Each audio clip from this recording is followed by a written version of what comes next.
Listen, if you're like Melissa and you've got to become a full-time author as soon as possible, like your life is about to change, the money's about to run out, your savings is about to run out, you're about to lose your job, it's like go time, you've come to the right video. Welcome back to the channel. It's your girl, Kelsey, rom-com author, comedian, YouTuber, podcaster, oversharer, bestie on the internet. And around here, we are trying to build an author career. Okay? We are not cool. We are not fancy. We are parents. We are taking care of loved ones. We are working 2 full-time jobs, 2 part-time jobs. We're paying off debt. We have chronic illness. I am here for the people who have big dreams and no time. That's me. For me, for you, for me, for you. All right.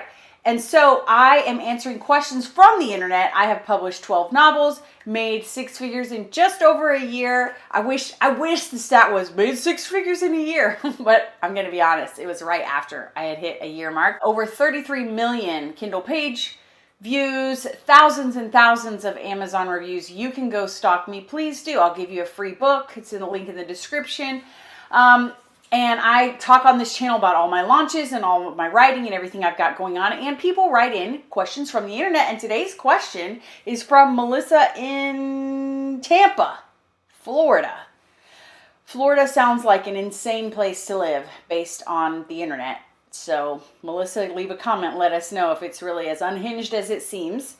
Are there just you just go out in your backyard and a gator just wanders? That's what it's like in my head. There's just alligators everywhere. Okay, she says, I have been writing for decades, so she's not a new writer. Got it. She published her first book on Amazon and got, wait for it, crickets. I am rewriting the first novel of my spicy Why Choose Science Fantasy Romantasy trilogy. It is 90% finished and it needs a thorough edit. And I have no idea how to find beta readers. I'm not ready for ARC readers, which is ARC, which stands for Advanced Copy Readers. You've given great advice for how to find ARC readers, and that's very appreciated. You're welcome. Also, I've been binging your videos since you popped up. They're wonderful. Thank you for sharing your knowledge. You're so welcome, Melissa. So, give us some ideas on how to find beta readers, please. Here's where it gets interesting. P.S. I work for a company, blah, blah, blah, blah. She talks about her job. So she has to move by August. She wants to be a full-time writer. She says, so I'm debating whether or not I need to switch my focus to something shorter and less complex so I can write faster. I'm still working my way through your videos, so maybe I'll stumble upon some guidance. So we got 2 things to answer here, but I really want to hone in on the first part because I feel like a lot of people feel this pressure of, if I want to make this work, I got to make it quickly. Which is what you're talking about, Melissa, in the second part of it's kind of go time. So if the question were you to come to me, Kelsey, what's the fastest way that I can become a full-time fiction author that is my day job, bread and butter, paying my bills? And if you've been around, you know my answer to that is going to be have a series, okay? Build a series. So let's say you've got 90 days between now and when you're going to lose your job, or 6 months, or however long the time is.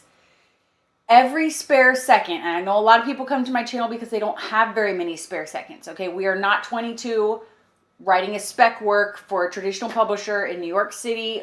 I love those vlogs. I watch all of them, but that ain't me. I'm in Oklahoma. I have 6 children, and I write when I can, and I know you guys are writing when you can.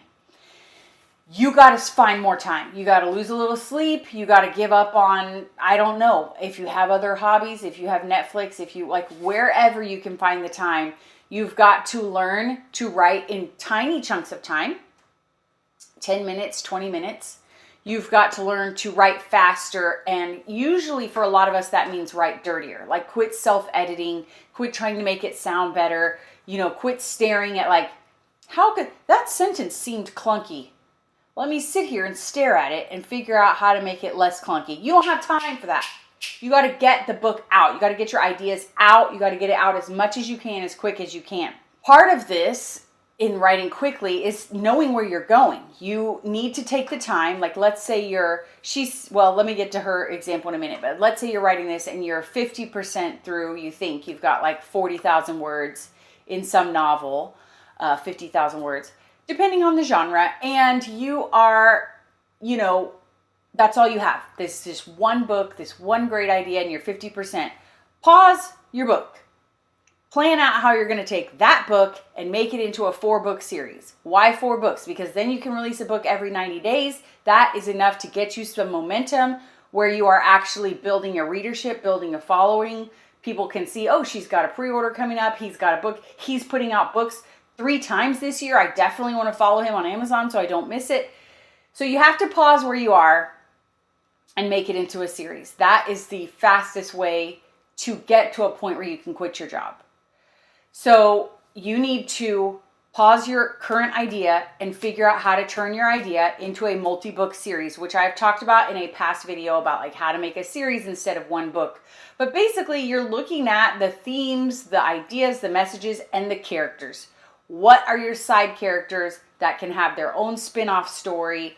You know, I'm not talking about leaving everything on cliffhangers. I'm talking about, you know, same universe. Now you can do cliffhangers. You can do a trilogy like she's talking about, but I don't recommend that. I recommend standalones in the same world because a lot of people won't read a trilogy or a duology or an ongoing series if they know it's not finished, which really bit me in the butt with my romantasy trilogy because our life turned upside down when we adopted 4 kids and then surprise got pregnant. So all of a sudden I had 6 children. And I couldn't keep my publishing schedule up anymore. And I had been working on my romantasy trilogy and I only had 2 books out. And I'm not done with book 3. And so many people are like, well, I'm not going to read this until the whole trilogy is complete. And so that series financially is in the hole. And it's like a drag on my whole business. But I am going to finish it. If any of you are Loya fans watching this. So that's why I don't recommend that you start by trying to write trilogies or duologies. I recommend that you create a series in an interconnected world. So something in your story might be a cliffhanger, but the bulk of your primary plot for book 1 is not a cliffhanger. It is tied up with a bow. Like let's say it's some, you know, crime thriller. We'll take one piece of your whole giant crime thriller mapped out amazing plot that you have and leave one question unanswered and make it annoying enough that at the end, the reader is like, well, what about that one thing? What happened there? And there's your book 2.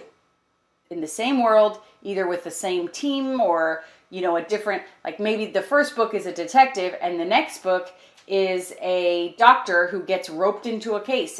Or then the next book is, you know, I'm trying to think of things other than detectives. Like, I don't know, the mayor or, you know, like just different pieces of the overall part of your small town or your city or metropolis or different superheroes or whatever.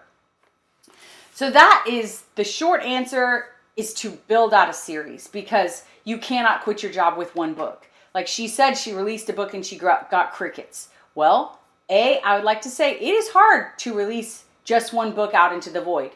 Like there are thousands of books every day, coming out every day. Why would somebody pick up yours? They don't know you. They haven't heard of you. You're not in a bookstore. You weren't recommended by a friend.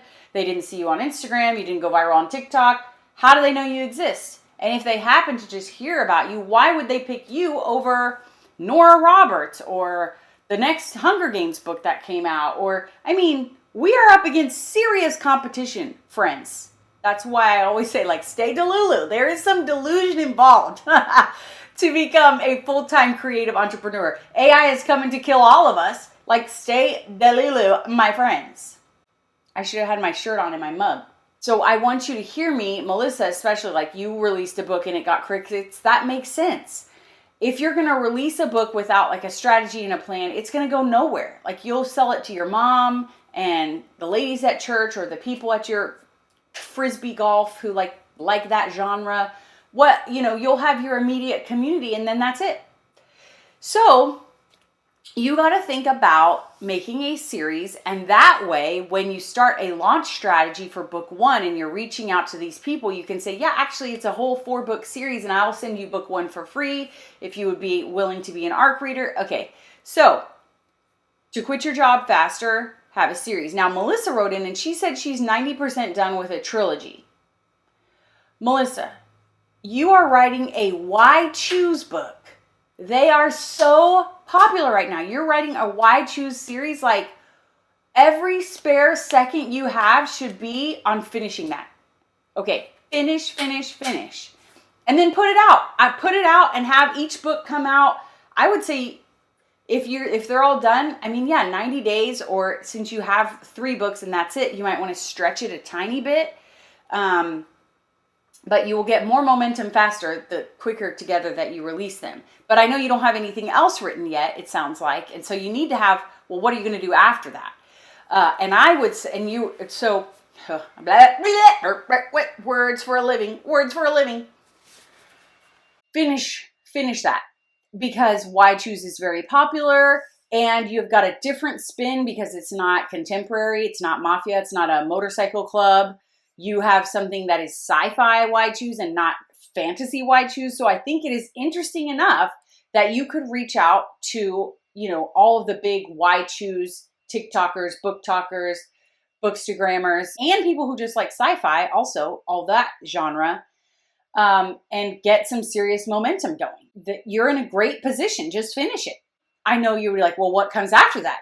After I finish that and then I do this big launch, then what? I would say, if you can, continue to write in the same universe. Continue to write Why Choose. Continue to write in the same sci-fi setting that you have made, because people who love it will love it, and you'll be giving them more of that. So finish your trilogy as quickly as you can. Get it out every 90 days or even closer together, and then have a spinoff ready to go. Now, what sounds crazy about it is like, that's 4 books. Well, she has her trilogy 90% done. So let's say she gets book 1 done.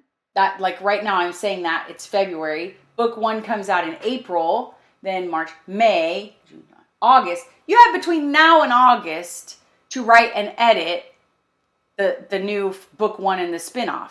Or book 2, I would maybe do a duology because it's easier to just whip it out, to me, I think, than a trilogy. Less writing, tighter story. So between now and August, let's say you write a duology set in the same world with spin-off characters, right? Between now and August feels like an eternity to me. I mean, you got the whole end of the school year, the whole summer. I mean, that's a long way away. And if you're writing quick and dirty, just fast, writing in every pocket of time you can get, you'll be able to do that. Now, your other question was about beta readers. So let me just answer that question for you, and I should probably make a separate video about this. But beta readers are different than ARC readers. Beta readers are really testing it for you. They are really guinea pigs. They are much more comfortable with typos and plot holes and weird things that don't make any sense. Like, hey, you just said they were outside and now they're sitting, on a couch. Like, where'd the couch come from? Those kinds of weird things. Usually the process would go, you write your book, you find an editor, your editor edits a book, and then you send it to beta readers. And beta readers are looking for mistakes, and they're also just, beta readers are more like, what's the vibe? Do you like the vibe? Like, is this working for you? So how to find them? Facebook groups. There are Facebook groups of beta readers that are they just want free books and they're interested, but you've got to find Why Choose, because people who hate Why Choose hate Why Choose. So don't go asking people who are, clean, sweet rom-com Facebook group. No, ma'am. Okay, find some people who just love Why Choose. Did I say, if you're new here, or if you're not sure, or you're not familiar with the romance genre, Why Choose is a reverse harem, meaning there's one girl and 2, 3, 4 multiple men. So you want to find Why Choose groups, and you want to find sci-fi romance groups, okay? So if I were you, I would go find Ruby Dixon. Ice Planet Barbarians, Ruby Dixon. Okay, Ruby Dixon on Instagram. And I would look through her followers, and I would see if any of her followers are find if there's like sci-fi bookstagram. Bookstagram accounts that follow Ruby Dixon would probably like what you're writing. So if you can find them, then see, you're not gonna reach out to one with 50,000 followers. Calm down. You're gonna find them, look through this. Takes time and energy, but you're gonna look through and see maybe one that's just starting a new account, that's a brand new bookstagram. They would love to be able to post about getting to be a beta reader for you. If you can find one that has 1,000 followers, 5,000 followers, you know, they're small and they're trying to grow their account. In order to grow their account, they want to have things to announce. Like, guess what? I joined somebody's ARC team. They want to be able to be like, I got to read this before everybody else. So you want to find those people. And I would start with Ruby Dixon. Also, if you're familiar with Ruby Dixon, who else? There's another Chasing Leo. Anyways, this sci-fi romance is really popular. You know, go find that author. Go look in her followers. Obviously, a part of this is going to be having your own professional Instagram set up. So if your Instagram, before you send messages to these people, you need to make sure it looks legitimate. You have a real nice, clean headshot. Your bio says that you're an author. It says when your book's coming out. It says what your genre is. You might have a pinned post about your upcoming trilogy. You know, you might have highlights of like behind the scenes of you writing. There are tons of social media strategies, but none of them really matter all that much when you write at the beginning, right? Because what you need is key beta readers. Also, for me, now I write contemporary rom-coms, but my beta readers were my friends and family. And there's no reason you can't ask your friends and family to do that too, unless they would hate it. Maybe they would hate, you know, reverse harem set in a different universe, literally. So they might hate it, but there might be someone in your life that, like fellow readers, friends you found online. Don't sleep on local groups either, because if your local city or town has a writer's group, or there's a local bookshop that has a writer's night, go to that and go ask those people, hey, do any of you guys know other authors locally around town or nearby that you know and have a relationship? And I could see if they have a group of beta readers that like romantic, sci-fi, why choose? I mean, you got an interesting spin on it, and I think that would probably be a positive, but it might be hard because maybe, you know, the why choose part is good, but they don't like sci-fi. Or maybe they like sci-fi romance, but they don't like why choose. I doubt it. I feel like you're going to be fine. Finding beta readers is much more word of mouth in real life. It's much more talking to people you know, and if you don't know anyone, you've got to do the work. You've got to join a writer's group. You got to go to the local bookstore, go to the local library. You got to do it. You got to take the time. Now, you can also reach out to other authors online, but online is such a crazy, scary place now where even a person who's like walking and talking in a video that looks like a human could be a robot. So it's going to be much better if you start in person for beta readers. And then if you're unsure from there, from beta readers, you go to ARC readers. I mentioned that earlier. So that's advanced copy readers, and that goes through a website like BookFunnel, which you can use BookFunnel for your beta readers as well. Not BookFunnel, I'm sorry. BookFunnel is for you to personally deliver. So that's what you would use for beta readers. But for ARC readers, you use a service like Book Sirens or NetGalley. From the ARC readers, then you've found all the typos, you found all the weird things that be like, hey, there was a formatting issue or this paragraph cut off or any of that kind of stuff. Then you're ready to actually set a pre-order date or set a publish. I usually do ARC readers when I already have my pre-order date set. Pre-orders are already out there. So I hope that this helps. The fact that you are 90% done with a trilogy is amazing. Way to go, you. That's hard. That means you have finished 2 books already. And so, yeah, stay in that universe as long as you can. Give the people what they want. And once you find the people that want a why choose sci-fi fantasy romance, keep loving on them. Like, thank you for being my beta readers. Here's more books. Here's more books. Here's more books. One thing I did say for Melissa that she's got going for her is that why choose is very popular. People who love why choose romance want more and more and more and more and more of it. They cannot get enough. This is something to consider if you are here for the first part of this video, which is how can I quit my job as quickly as possible to become a full-time author? Results may vary. I am not giving anyone financial advice. Disclaimer. Pick the most popular thing you can stand writing. So if you want to write some really like, you know, artsy, I don't even know what's not popular. I just, you know, for me, I feel like there's readers for everything. But if it's something very obscure and not a big seller, I mean, here are your big sellers. Romance.